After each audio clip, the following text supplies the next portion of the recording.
My mom just passed away, and now my boyfriend is refusing to go to her funeral or let our daughter come because he can't get over their past beef. Like the title says, I, 26F, just lost my mom a couple of days ago from ovarian cancer. I'm devastated right now, and my boyfriend, 31M, who I've been together for a year and a half now, isn't helping me at all. My mom and I weren't on good terms before her death because of my boyfriend. John and my mom never got along because he's a deep-set atheist and my mom is very religious.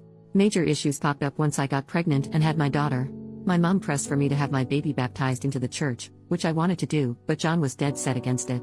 He convinced me that baptizing her and indoctrinating her was a bad choice and that we should leave it to her to choose when she was old enough. I agreed. My mom didn't take this well at all, and after many angry and hurt arguments, she cut off contact with me.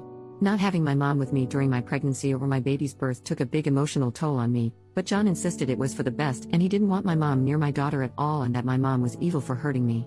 At the time I was angry, so I agreed. I found out my mom was sick with ovarian cancer a month ago when she called me and wanted to talk. I was horrified and all the bull crap kind of just fell away. I tried to make the best of my time with her, brought my daughter to meet her grandma, and tried to build good memories with her. I'm happy to say we reconciled and my mom and I made our peace with each other before she died. I don't want to trash my boyfriend, but John has been a pain in the butt ever since I found out my mom was sick. He said she deserved it but quickly backed down when he saw how angry that made me. He refused to go with me to visit or help care for my mom. He didn't even really want to listen to me talk about how happy I was to reconnect with my mom. All he did was remind me that my mom hurt me and I should have no contact with her and she didn't deserve for me to speak to her. I told him that my mom isn't perfect, but my mom also raised me by herself and that she was my rock for many years and he should respect that. He said nothing outside telling me there was no value in talking to her.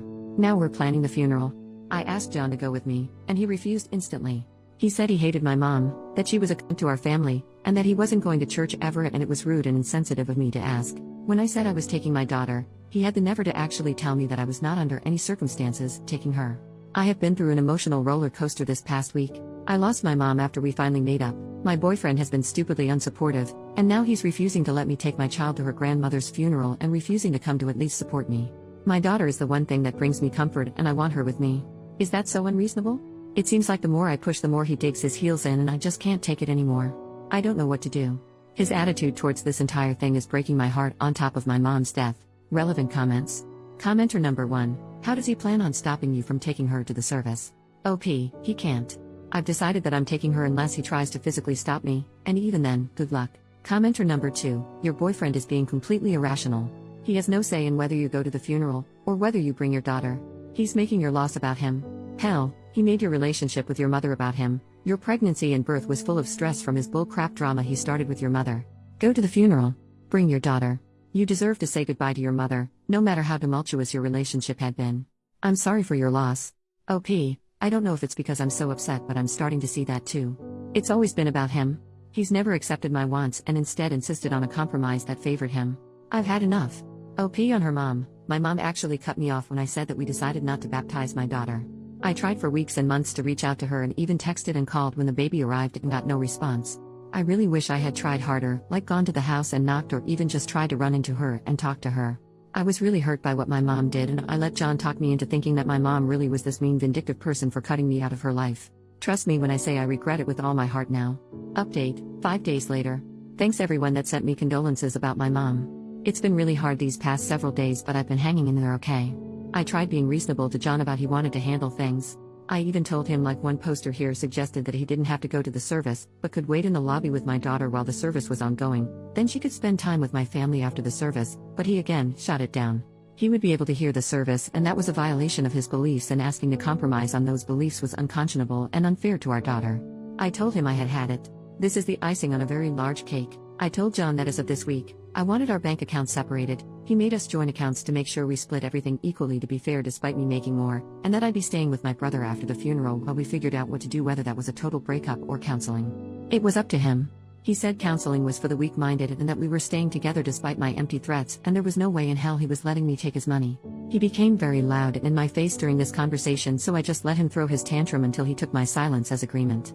I took my daughter with me to the viewing with no problems. John and I barely spoke that day, which was fine by me. But it hit the fan the next day. When I got up in the morning to get myself ready and get my daughter ready, I discovered that he had the mother effing gall to park his car directly behind mine, blocking me into the driveway. I had no way to get to the funeral in my own car. John always drives to work, but for reasons I can only image were to get back at me, decided to take the metro, and took the baby carriage and bottles, and my pump with him. My brother and I have our differences, granted, in fact we haven't talked much since my mom and I were estranged. We started talking again after she was sick, but he'll forever be a saint to me for what he did. I called him crying, and he and my sister-in-law arrived within 20 minutes. My sister-in-law calmed me down and helped me get my daughter ready, and they brought along spare bottles, a carrier, and a breast pump.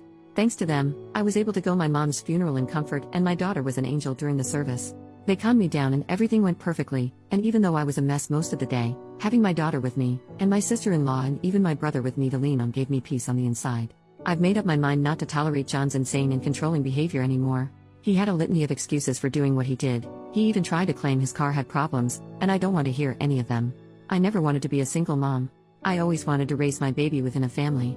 But I've decided that going alone is so much better than doing it with this man, who thought nothing of trying to kick me while I was down.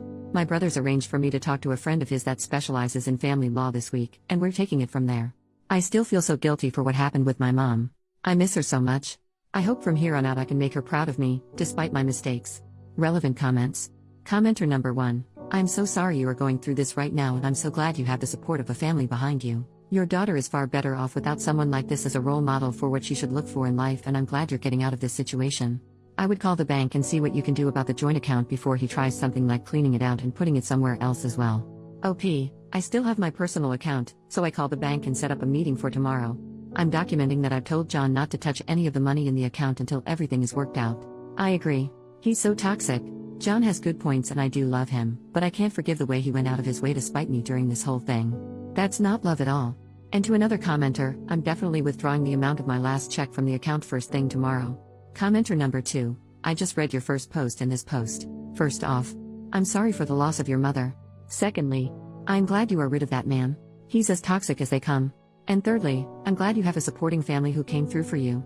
Anyways, your ex sounds downright horrible. In your first post you said he called your mother a cunt and said she deserved it.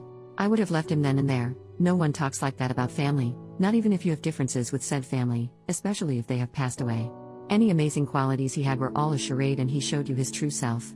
I'm proud of the fact that you realize that even though your daughter may not know her father, she is going to be better off. Take care of yourself and your daughter, OP.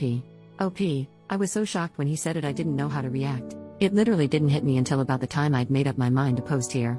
He liked to act like my mom was abusive to him because of her religion, but his main grief with her was that she asked him to leave Grace once, and he reacted badly. Commenter number 3, had he ever had any violent action, punching a wall, etc.? I think everyone here is underestimating the risk that this man can have violent reactions in the future. OP, not wall punching, but he'd slam things like the cabinets or the dishwasher or doors, or he'd rattle a chair or something. Nothing crazy violent, just weird.